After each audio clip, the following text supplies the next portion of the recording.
여러분의 이름이 마음에 드십니까? 내 이름이 마음에 들든 마음에 들지 않든 그것은 나의 이름이니까 내 이름을 사랑해야 합니다. 그리고 부모님이든 누구든 여러분들의 이름을 지어주셨을 때는 나쁜 뜻의 이름이 아니라 좋은 뜻의 이름을 지어주셨을 것입니다. 그렇기 때문에 우리는 자신의 이름의 뜻을 잘 알아서 그 이름에 맞는 삶을 살아야 할 것입니다. 그리고 우리 자녀들에게 이름을 지어줄 때에도 좋은 뜻의 이름을 지어주고 그 뜻대로 살라는 그런 뜻으로 이렇게 좋은 뜻의 이름을 지어주는 것입니다. 야곱은 형인 에서를 피해서 외삼촌이 살고 있는 먼 곳으로 하란으로 도망을 갔습니다. 그리고 거기에서 외삼촌 집에서 20년 동안 열심히 일을 했습니다. 그리고 4명의 아내를 통하여 12명의 자식까지 낳았습니다. 그리고 하나님께서 축복해 주셔서 많은 짐승들과 재산을 얻게 되었습니다. 부자가 되었습니다. 그리고 이제 때가 되어 자기 고향인 가나안 땅으로 돌아가게 되었습니다. 그러나 그 과정 속에서 자기의 장인이기도 했던 외삼촌과의 갈등도 있었지만 모든 문제가 잘 해결이 되었습니다. 자, 이제 야곱은 자기의 고향인 가나안으로 돌아가기만 하면 됩니다. 그런데 한 가지 형이 마음에 걸리는 것이 있었는데 자기 형이 마음에 걸렸습니다. 야곱은 20년 전에 자기 형인 에서를 속여서 장자의 축복을 빼앗았습니다. 그리고 자기 아버지까지 속여서 장자의 축복을 받았는데 그때 자기 형이 이제 화가 나서 분노해서 동생을 죽이려고 했습니다. 그래서 이제 야곱은 외삼촌이 있는 하란이라는 먼 곳으로 도망을 갔습니다. 그리고 이제 20년이라는 세월이 흘렀습니다. 그러면 여러분, 이제 이 형은 동생을 용서했을까요? 아니면 아직도 이 형은 동생을 미워하여서 만나기만 하면 죽이려고 그렇게 생각을 하고 있었을까요?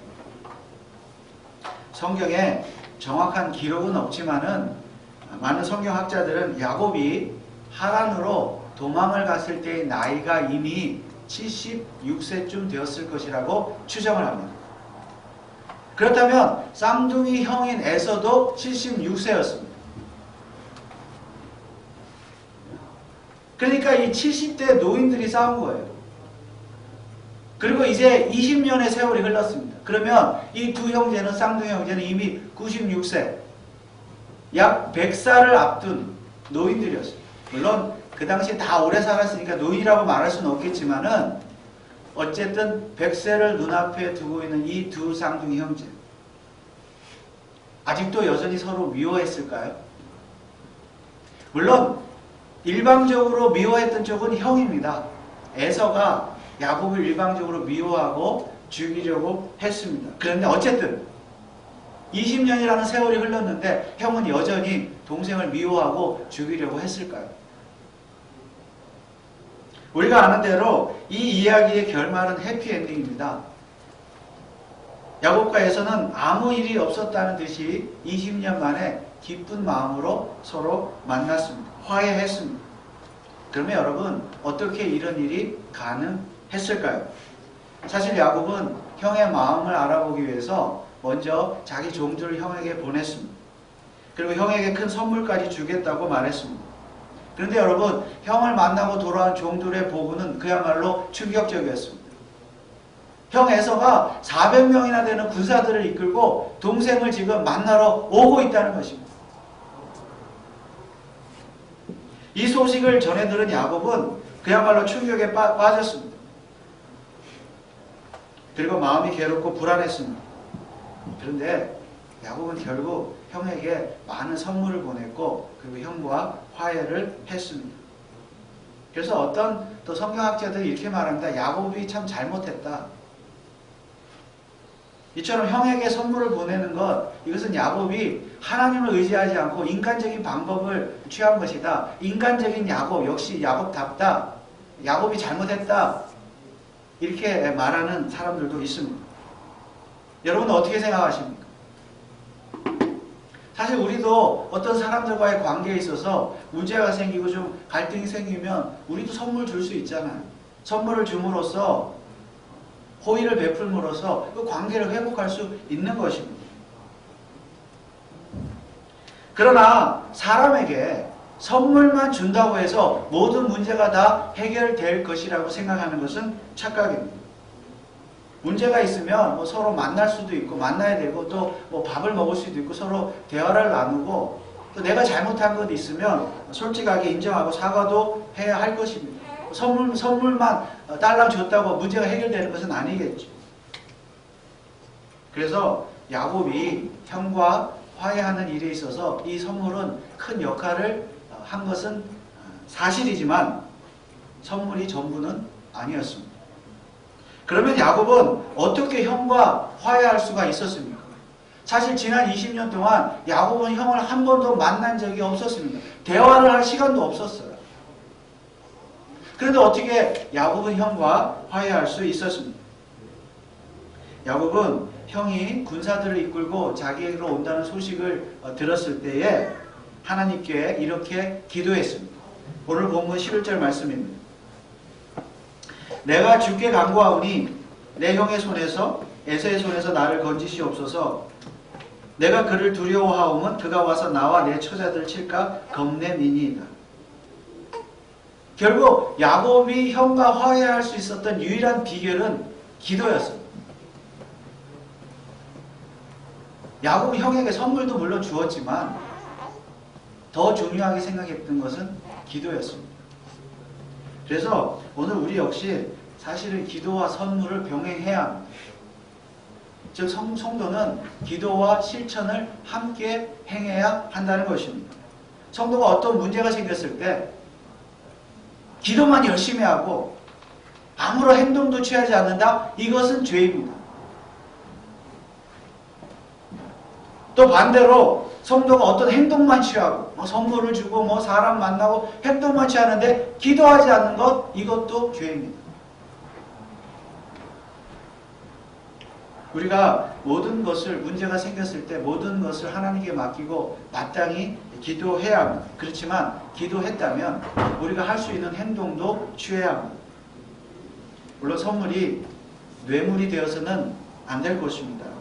우리의 행동은 다 하나님께서 기뻐하시는 행동이 되어야 한다는 것입니다. 그러나 역시 가장 중요한 것은 기도입니다. 야곱은 자기 종들과 가족들을 자기보다 앞서 보낸 다음에 형들에게 보낸 다음에 나중에 혼자 약복강, 이 강가에 남았습니다. 혼자 남아서 밤새도록 하나님과 씨름을 했습니다. 이 씨름은 사실상 하나님과 기도했다는 뜻입니다. 그런데 이 씨름에서 야곱은 환도뼈가 부러졌습니다. 환도뼈라는 것은 사람이 설 수 있도록 그 힘을 지탱해주는 이 허벅지에 있는 뼈를 의미합니다. 그런데 하나님께서 이 야곱의 환도뼈를 부러뜨리셨습니다. 그래서 야곱은 다리를 절게 되었습니다.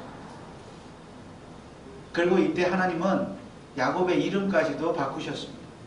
오늘 본문 28절 함께 읽지는 않았지만 32장 28절에 보면 그 사람이 가로되 내 이름을 다시는 야곱이라 부를 것이 아니요 이스라엘이라 부를 것이니 이는 내가 하나님과 사람으로 더불어 겨루어 이기었음이니라.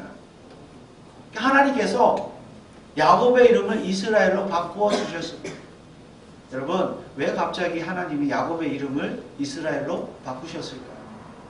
이 이스라엘이라는 이름에는 하나님의 약속에 대한 그 비밀이 담겨 있기 때문입니다. 하나님의 약속이 담겨 있는 이름이 바로 이스라엘이었습니다. 그러면 여러분, 하나님의 약속은 무엇입니까? 하나님은 야곱이 외삼촌 집에 있을 때부터 이미 그에게 고향으로 돌아가라고 명하셨습니다. 그러나 사실은 하나님은 야곱이 20년 전에 외삼촌 집으로 도망갈 때부터 하나님은 야곱에게 베델이라는 곳에서 고향으로 돌아가게 해 주시겠다고 약속하셨습니다. 도망갈 때부터. 창세기 28장 15절의 말씀입니다. 이것은 야곱이 도망갈 때 20년 전에 내가 너와 함께 있어 내가 어디로 가든지 너를 지키며 너를 이끌어 이 땅으로, 이 땅 가나안 땅입니다. 고향 땅입니다. 이 땅으로 돌아오게 할지라 내가 내게 허락한 것을 다 이루기까지 너를 떠나지 아니하니라 하시니라. 이처럼 야곱이 고향 땅으로 돌아가는 것, 돌아가게 해 주시겠다는 것이 하나님의 약속이었습니다. 그러면 여러분, 하나님은 왜 야곱을 꼭 고향 땅으로 돌아가게 하시겠다는 겁니까? 그냥 외삼촌 집에서 20년 동안 잘 살았잖아요. 돈도 많이 벌었고 아내와 자식도 얻었고 그냥 외삼촌 집에서 하란에서 잘 먹고 잘 살면 되지 않겠습니까? 왜 하나님은 굳이 야곱을 고향 땅으로 돌아가게 하시겠다고 약속을 하셨냐는 말씀입니다. 그러나 하나님의 계획은 야곱의 이 12명의 아들을 통해서 고향 땅 가나안 땅에 이스라엘 민족을 세우시는 것, 이것이 하나님의 계획이었습니다. 그 계획 때문에 야곱을 고향으로 보내시는 거예요.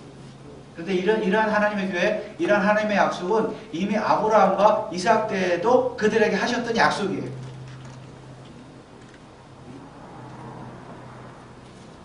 그런데 그 약속이 지금 이 야곱에게로 이어졌고 훗날 하나님은 정말 그의 12명의 아들을 통하여 가나안 땅에 이스라엘 민족을 세우셨습니다.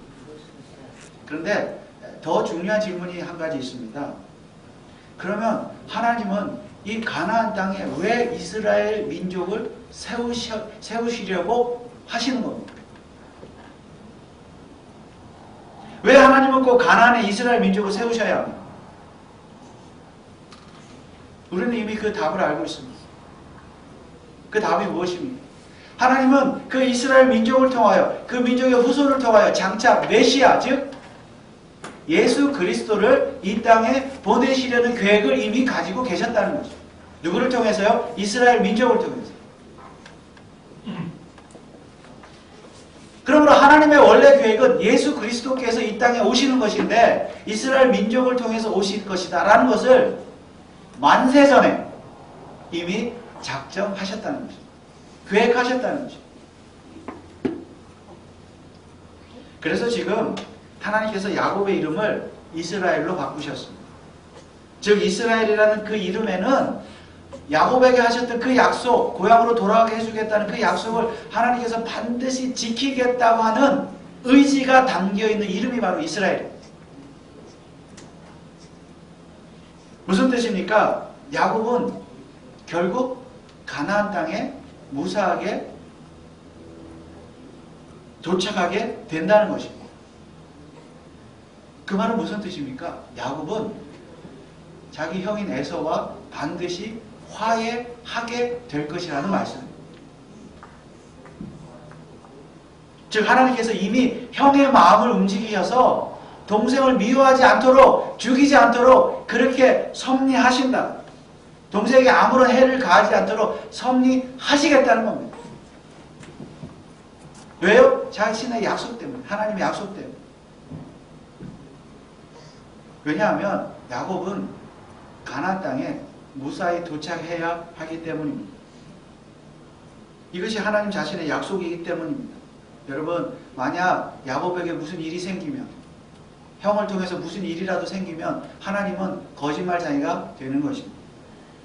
그리고 하나님의 계획, 혹시 형이 동생을 죽이면 어떻게 됩니까?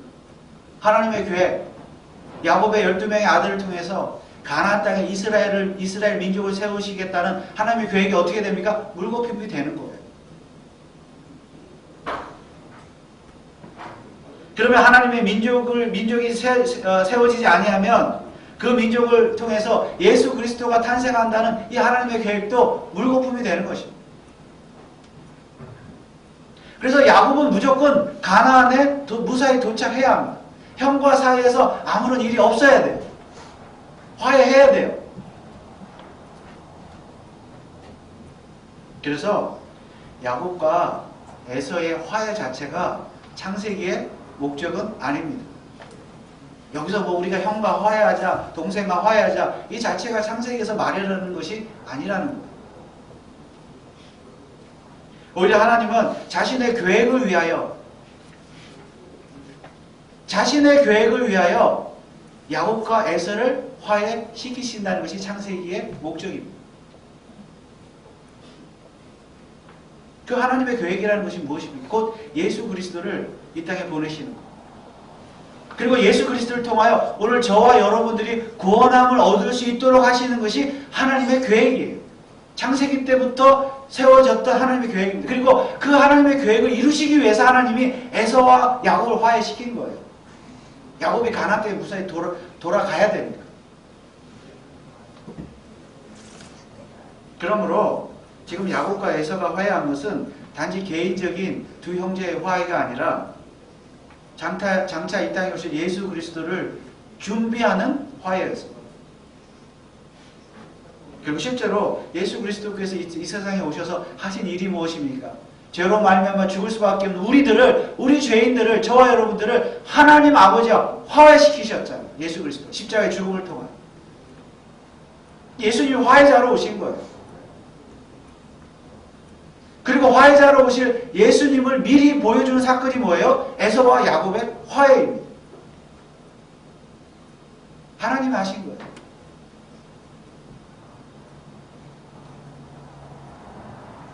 아무튼 야곱이 형과 화해할 수 있었던 비결은, 진짜 비결은 기도였습니다. 물론 그의 선물도 어느 정도 역할은 했지만 진짜 비결은 기도였습니다. 기도하니까 그가 이름이 이스라엘로 바뀐 거예요. 그래서 화해할 수 있었던 것이죠. 그런데 야곱의 기도에는 어떤 특별한 점이 있습니다. 오늘 9절 말씀해 보면 야곱이 또 가로되 나의 조부 아브라함의 하나님, 나의 아버지 이삭의 하나님 여호와여, 주께서 전에 내게 명하시기를 내 고향 내 족속에게로 돌아가라, 내가 내게 은혜를 베풀리라 하셨나이다. 또 12절 말씀에도 주께서 말씀하시기를 내가 정녕 내게 은혜를 베풀어 내 씨로 바다에 셀 수 없는 모래와 같이 많게 하리라 하셨나이다. 이처럼 야곱의 기도의 특징은 하나님의 약속을 붙잡고 하는 기도였습니다. 지금 야곱의 기도의 내용이 무엇입니까? 20년 전에 하나님께서 약속하셨던 그 약속의 말씀을 붙잡고 기도하는 거예요. 지금 형이 자기를 죽이러 올지도 모르는 이 상황 속에서 마음이 두렵고 괴롭고 불안하고 이거 어떻게 해야 되나? 도망가야 되나? 이런 불안한 가운데 그는 하나님께 기도했는데 그 기도의 중심이 무엇입니까? 하나님의 약속을 믿고 하는 기도였습니다.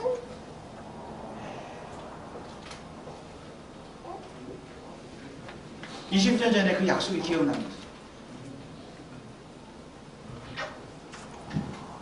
그래서 야곱의 기도의 특징은 불안하고 답답하고 힘들 때, 괴로울 때 당연히 기도는 하는데 그 기도 역시 자기 마음대로 자기 뜻대로 기도한 것이 아니라 하나님의 약속대로 하나님의 뜻대로 기도했다는 것입니다. 하나님의 약속의 말씀을 붙잡고 기도했습니다. 그래서 오늘 우리 성도는 마땅히 하나님의 뜻대로 기도해야 합니다. 하나님의 약속의 말씀을 붙잡고 기도해야지 내 뜻대로 내 마음대로 내 욕심대로 나를 위해서 기도하면요 하나님이 그 기도를 안 들어주십니다. 야곱은 하나님의 뜻이 이루어지도록 기도했기 때문에 결국 형과 화해할 수 있었습니다. 그리고 그 결과 그는 무사히 가나안에 들어갈 수 있었고 12명의 아들을 통해서 이스라엘 민족이 세워졌고 그리고 그 후손을 통해서 예수 그리스도가 이 땅에 탄생할 수 있었던 것입니다. 문제는 우리가 기도할 때 정말 내 뜻대로 기도하는지 하나님의 뜻대로 기도하는지, 내가 내 뜻대로 기도하는지 하나님의 뜻대로 기도하는지 어떻게 알 수 있느냐는 것입니다. 정말 하나님의 뜻대로 기도하는 자는 놀라운 일을 경험하게 될 것입니다.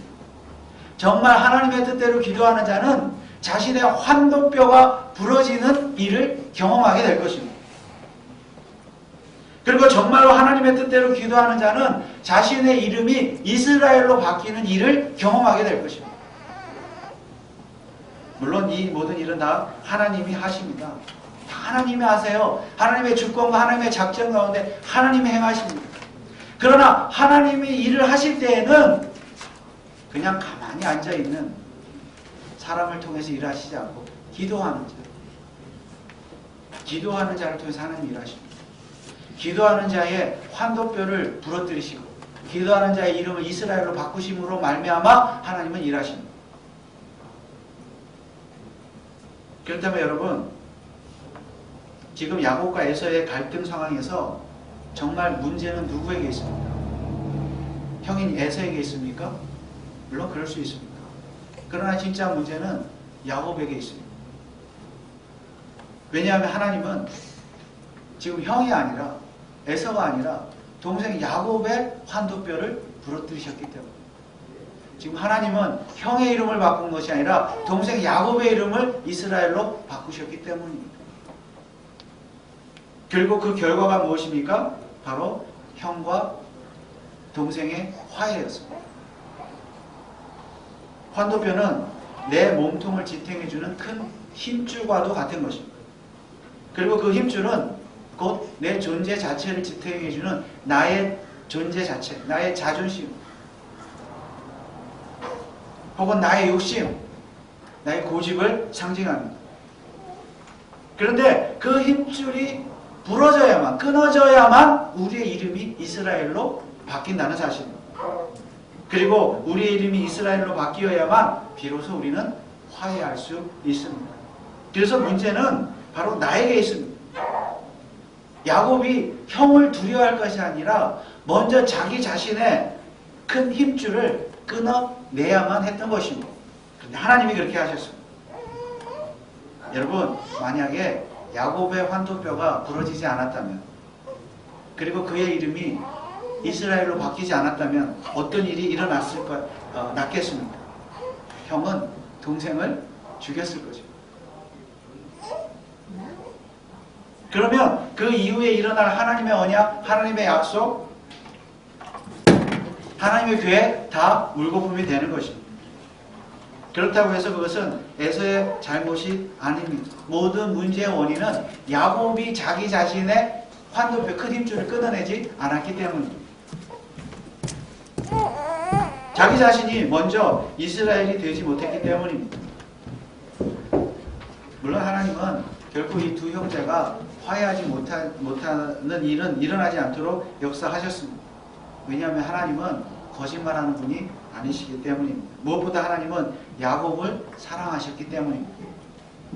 결국 이 모든 과정은 하나님의 작정 가운데 있었습니다. 그런데 하나님은 하나님의 작정을 이루어 가실 때에, 하나님의 계획을 이루어 가실 때에 인간을 통해서 이루어 가시는데 바로 야곱이라는 사람, 특별히 그의 기도를 통해서 하나님의 일을 이루셨다는 말씀입니다. 그래서 야곱으로 하여금 하나님은 기도하게 하셨습니다. 그리고 그가 기도하자 이스라엘이라는 새로운 존재로 거듭날 수 있었고 형과 화해할 수 있었습니다. 하나님이 그렇게 하세요. 하나님이 우리로 하여금 기도하게 하세요. 기도할 때 우리 자신이 변화가 됩니다. 기도하지 않고 뭘 막 하려고 한다? 하나님 앞에 죄 짓는 것이죠. 여러분, 부모이든 형제이든 자식이든 혹은 친구이든 혹은 성도이든 이웃이든 혹시 여러분에게는 아직도 용서하지 못하고 아직도 화해하지 못한 그런 애서가 있습니다. 우리는 더 이상 야곱이 아니라 이미 환도뼈가 부러집니다. 그래서 이스라엘이라고 하는 새로운 이름을 가진 자들입니다. 왜냐하면 우리는 이미 예수 그리스도를 믿음으로 구원을 받았기 때문입니다. 그런데 무엇이 문제입니까? 우리는 이미 환도뼈가 부러진 자인데, 이미 이스라엘인데 무엇이 문제입니까? 그럼에도 불구하고 아직도 우리가 사랑하지 못하고 용서하지 못하고 화해하지 못하고 있다면 그것은 아직도 끊어내야 될 큰 힘줄이 우리 안에, 우리 몸에 남아 있다는 뜻입니다. 그러면 우리는 그 힘줄을 즉시 끊어내야 합니다. 그런데 어떻게 끊어낼 수 있습니까? 오직 기도를 통해서만 끊어낼 수 있습니다. 기도해요. 물론 우리는 하나님의 뜻대로만 기도해야 합니다. 하나님의 뜻대로 기도해요. 그런데 여러분, 하나님의 뜻이 무엇입니까? 하나님의 뜻 자체가 내게 남아있는 힘줄을 끊어내는 거죠. 그게 하나님의 뜻이에요. 이게 성도의 성화죠. 하나님의 뜻 자체가 나의 욕심과 나의 고집과 나의 자존심과 나의 죄성, 이런 것들을 끊어내는 거예요. 이게 하나님의 뜻입니다. 그래서 에베소서 4장 22절에서 24절의 말씀 이렇게 기록하고 있습니다. 너희는 유혹의 욕심을 따라 썩어져가는 구습을 쫓는 옛사람을 벗어버리고 오직 심령으로 새롭게 되어 하나님을 따라 의와 진리의 거룩함으로 지으심을 받은 새 사람을 입으라. 옛사람을 벗어버리고 끊어내고 새 사람을 입으라. 이것이 하나님의 뜻입니다. 그리고 그 하나님의 뜻대로 기도할 때에 하나님이 역사하셔서 우리로 하여금 우리 힘줄을 끊어낼 수 있게 능력을 주시고, 그렇게 할 때에 우리 이스라엘이라는 새로운 존재로 살면서 화해할 수 있게 되는 것입니다. 그러면 나를 하나님과 화해시키기 위해서 십자가에서 죽으신 예수 그리스도의 그 본을 따라서 우리도 화해자로 살아갈 수 있게 되는 줄 믿습니다. 그래서 이스라엘은, 이 이름은 곧 화해자의 이름입니다. 이스라엘은 화해자의 이름입니다. 그러므로 날마다 하나님께 나아가 기도하심으로 말미암아 교회에 모이시든지 아니면 가정이시든지 직장이든지 어디에서든지 정말 하나님 앞에 기도하는 삶으로 말미암아 우리에게 남아있는 그 힘줄을 날마다 끊어내고 날마다 새로운 이스라엘의 이름을 가진 자로서 그 이름에 합당한 화해자로 살아가시기를, 그런 저와 여러분 되시기를 주님의 이름으로 축원을 드립니다. 기도하겠습니다. 아버지 하나님, 은혜를 감사합니다. 야곱과 에서가 화해한 것이 단지 두 형제의 화해가 아니라 하나님의 그런 큰 교회 가운데 있는 하나님이 하신 일인 것을 우리가 믿습니다. 아버지여, 우리가 이미 예수 그리스도를 믿음으로 이스라엘의 이름을 얻었고 또 화해자라는 이름을 얻었습니다. 하나님, 우리가 세상을 살아가면서 참 많은 사람들과 가정에서든 교회에서든 직장에서든 화해하지 못하고 사랑하지 못하고 용서하지 못하는 그런 일들을 경험하게 되는데, 하나님, 우리가 먼저 기도하면서 우리의 힘줄을 끊고 또 이스라엘로 그 이름에 합당한 삶을 살아갈 때에 정말 하나님께서 화해할 수 있는 능력을 주시는 줄 믿습니다. 우리의 삶 속에 정말 이 새로운 이름, 이스라엘의 이름에 합당한 그런 삶, 화해자로서의 삶을 살아갈 수 있도록 하나님 능력을 주시고, 또 이를 위해서 기도하기를 더욱 힘쓰는 우리 교회, 우리 모든 성도들 될 수 있도록 축복하여 주시옵소서. 감사를 드리며 예수 그리스도의 이름으로 기도합나이다. 아멘.